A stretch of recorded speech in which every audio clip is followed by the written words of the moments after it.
Middle school memories are not something that most people enjoy reliving, but sometimes there's no other option.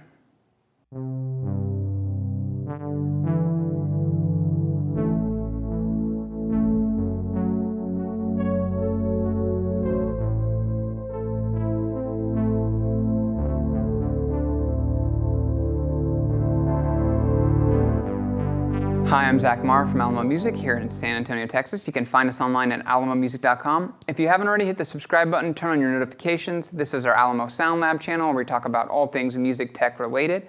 And today we have the best-selling synthesizer of all time, the Korg M1.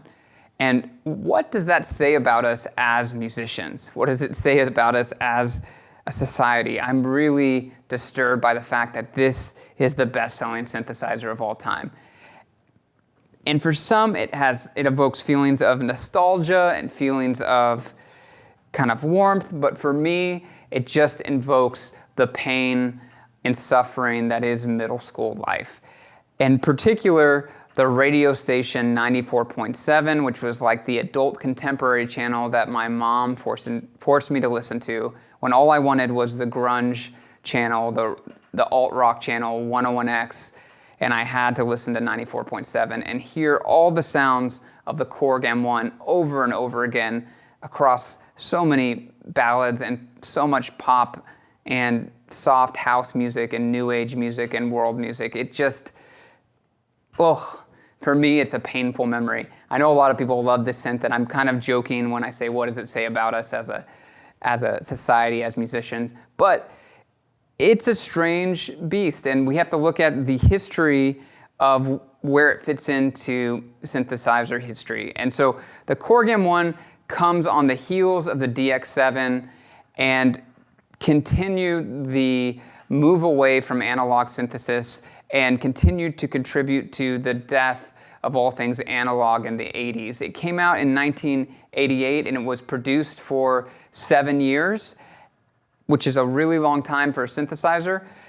It used PCM technology, which is pulse code modulation, and it's a form of cheap sampling, basically. So there were samplers that, in higher resolution kind of sound images found in other synthesizers and other technology at that time. And this used kind of, the PCM technology was a cheaper way of digitally capturing analog samples of different sounds, and then it would use synthesis to bring out these sounds into full patches. And you couldn't sample anything and add it into the Korg M1. It just had its 99 sounds that were the patches that were in there. I think it had 87 samples. It was like, they were 16-bit resolution, and it was like 4 megs. Which was a lot at the time, very expensive. It was $2,200 roughly.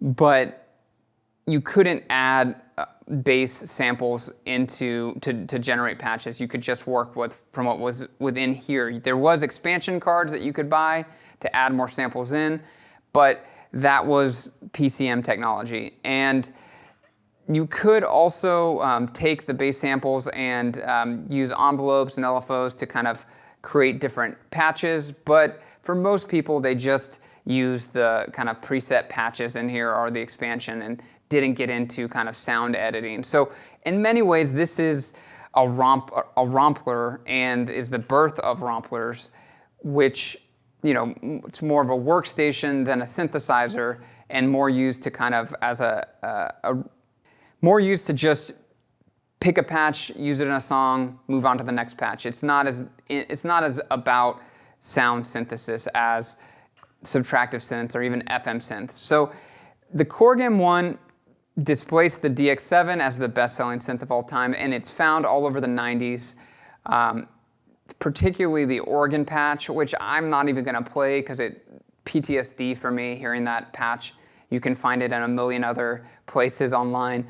But I felt like it was important to play the Korg M1 to talk about its history, talk about how it fits into synth history, just because it played such a big role. Other unique things about it, it was, I think, the first PCM-based synth to have drum samples in it, and so it has like a full drum kit as one of the patches.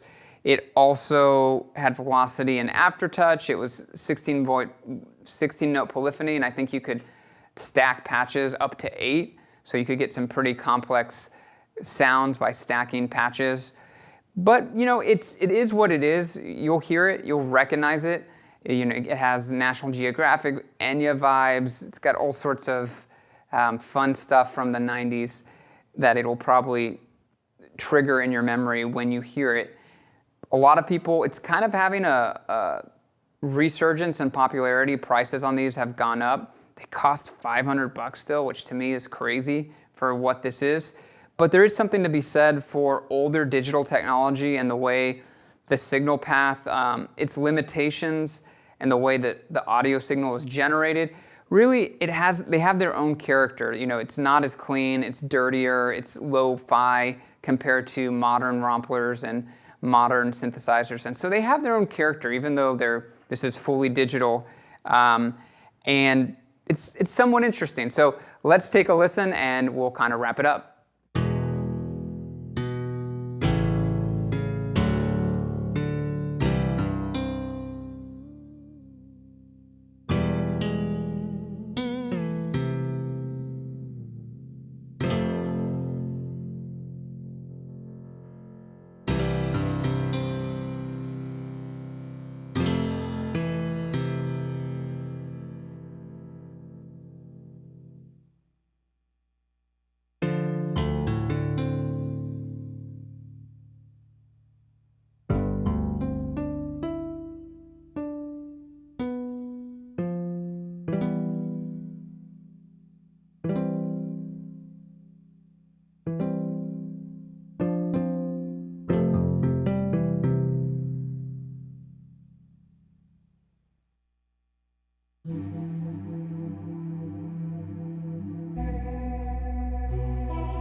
So there you have it. I didn't play all the sounds because some of them are just too painful for me to listen to, but I tried to pick ones that I still find pleasant to play and listen to.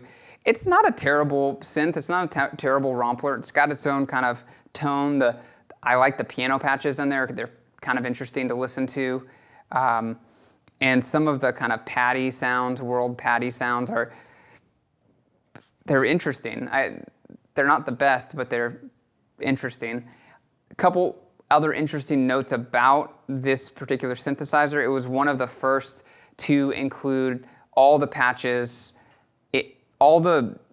at the time when they shipped synthesizers to different parts of the world, they would include different patches that catered to the kind of sonic palette of the region. The decision was made at Korg to just ship the same 100 or so patches to every region. So to not have region-based synthesizers that just ship the same one everywhere. And it opened up, it's interesting because a lot of the music that was inspired by the synthesizer made use of these kind of otherworldly world music tones and ultimately shaped some of the 90s world music, new age type sounds that you hear and a lot of music from that era. So interesting little note. What do you think about the Korg M1? Do you love it? Do you still think it's relevant? Does it trigger PTSD for you as well, or does it trigger sweet memories of romance and good vibes, good 90s vibes? Let me know. I'd love to hear your thoughts below. And again, you can find us at alamomusic.com. Hit subscribe, turn on your notifications if you enjoyed this video, and thank you for watching.